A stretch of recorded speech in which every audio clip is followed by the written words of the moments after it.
The first sign that something was wrong came not from a board report or a financial statement, but from the silence of a man who had nothing left to lose. At exactly 7:12 in the morning, while sunlight stretched across the polished marble floors of Helixer Corporation's headquarters, the CEO lay motionless on the executive lounge couch, her eyes closed, her breath steady, her body perfectly still, as if sleep had claimed her in the middle of a storm she could no longer fight. Outside, employees hurried past glass walls with forced confidence, unaware that the company they worked for was quietly collapsing beneath them. Inside, hidden in that stillness, she was waiting, not for rescue, not for sympathy, but for truth. And the truth, she had decided, would come from the least expected place. Before we go further, if you believe in kindness, second chances, and the quiet power of unseen people, take a moment to like, comment, share, and subscribe to Heartfelt Stories. Your support helps stories like this reach hearts that need them most. Her name was Seraphine Cade, and she had built Helixer from nothing but an idea and a relentless will. Years ago, she had been the kind of leader who knew every employee's name, who walked the floors with a purpose that inspired others to follow. But success had come quickly, and with it came distance. Investors demanded more. Executives shielded her from reality, and somewhere along the way, she stopped seeing the people who kept her company alive. Now the numbers were undeniable. Projects were failing. Contracts were being lost.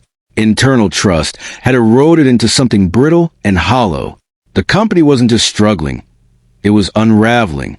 And so, on that morning, instead of another emergency meeting filled with rehearsed excuses, she chose a different test.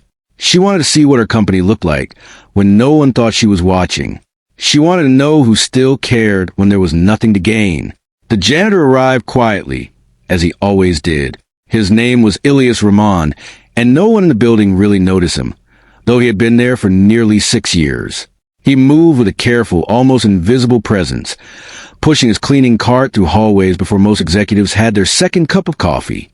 To them, he was background noise, the soft squeak of wheels, the faint scent of disinfectant, the man who emptied their trash and erased the evidence of their long nights. But Ilias carried a world inside him that no one saw. He was a single father to a 7-year-old boy named Samir, a child with wide, curious eyes and a quiet resilience that mirrored his father's own. Every morning before dawn, Ilias would wake in their small apartment, prepare breakfast, pack a simple lunch, and walk his son to school before catching 2 buses to reach Helixer. Every evening, he returned home exhausted, yet still found the strength to help with homework, to listen, to be present.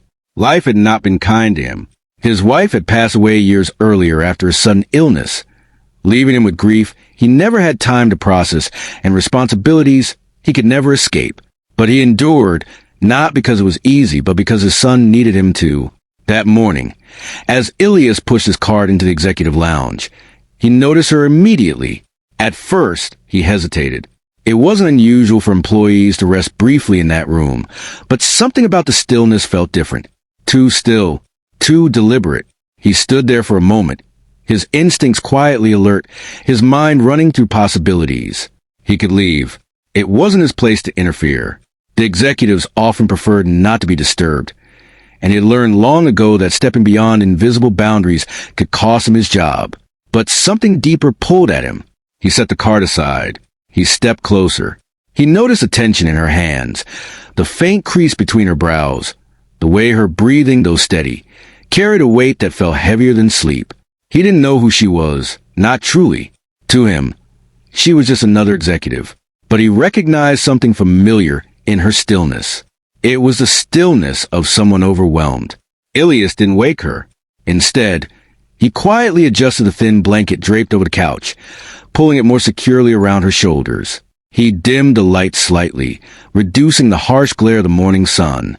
Then, almost instinctively, he moved to the nearby desk where papers were scattered in quiet chaos. He shouldn't have touched them, but he did, not out of curiosity or ambition, but out of concern. The documents told a story he understood all too well, a story of strain, of pressure, of things falling apart faster than anyone could fix them. Charts dipped downward. Deadlines loomed. Notes scribbled in frustration hinted at sleepless nights and impossible expectations. He had seen this before, not in corporations, but in life. When everything starts to break at once, it doesn't matter how strong you are. You still need someone to help hold things together. So Ilias did something no one expected. He began to organize. Carefully, respectfully, he sorted the papers into coherent stacks. He aligned documents by project, grouped related reports, and placed the most urgent items at the top. He didn't change anything. He didn't overstep. He simply created clarity where there had been confusion. Then he noticed something else. A note, half-written, abandoned mid-sentence, filled with frustration and doubt. It wasn't meant for anyone else's eyes, but its message was unmistakable. The company was losing direction, and its leader felt alone. Ilias stared at the note for a long moment. Then quietly he picked up a pen. He didn't rewrite it. He didn't intrude on her thoughts. He added a single line beneath it. Sometimes the answer is not in doing more, but in seeing clearly who is already trying to help. He placed the pen down. He stepped back, and just as quietly as he arrived, he returned to his work, leaving no trace except order and that one line. On the couch, Seraphine remained still, her eyes closed, her breath controlled. But inside, everything had shifted. She had expected indifference. She had expected someone to walk past her, to ignore her, to treat her as just another obstacle in their routine. Instead, she had witnessed something she hadn't seen in a long time. Care, not strategic care, not performative care. Real care, the kind that comes from someone who has nothing to gain and everything to lose. For the first time in months, she felt something unfamiliar stir within her chest. Hope. The rest of the day unfolded like any other on the surface, but beneath it, something had changed. Seraphine watched more closely. She listened more carefully, and she began to notice what she had once overlooked. Ilias wasn't just cleaning. He was observing. He noticed inefficiencies others ignored. He quietly adjusted things to make people's work easier. He anticipated needs before they were voiced. He treated every task, no matter how small, with a level of responsibility that many executives fail to match. And slowly, a realization began to take shape. The problem wasn't just failing strategies or poor market conditions. The problem was blindness. The company had stopped seeing its own people.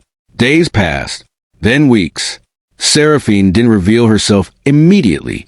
Instead, she began to create opportunities, small, subtle moments where Ilias's perspective could surface without exposing her intentions. A misplaced file here, a scheduling conflict there. Each time, Ilias responded with the same quiet competence, the same thoughtful awareness. And each time, the truth became clearer. He understood the company better than many of the people paid to lead it. Not because he had formal training or executive experience, but because he saw the human side of it. The patterns of stress, the breakdowns in communication, the gaps between intention and reality. Eventually, Seraphine made a decision that would change everything.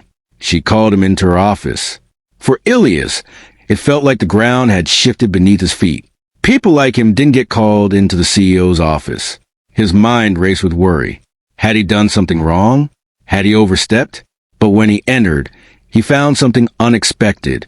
Not anger, not authority, but curiosity. Seraphine didn't mention the morning in the lounge. She didn't reveal that she had seen everything. Instead, she asked him a simple question.